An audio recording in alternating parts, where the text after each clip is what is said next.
Isang dasal para sa aking buong pamilya. Panginoon, maraming salamat sa aking pamilya. Maraming salamat at lagi silang Panginoon ko, salamat po sa pagbibigay mo sa akin ng kapayapaan at biyaya.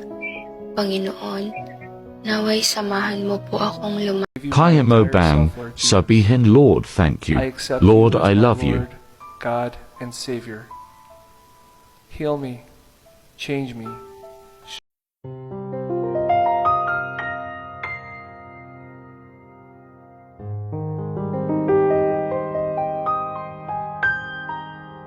Tomorrow morning, when you wake up, don't forget to say these 3 phrases. Now please save this video and share it with 2 very special people in your life.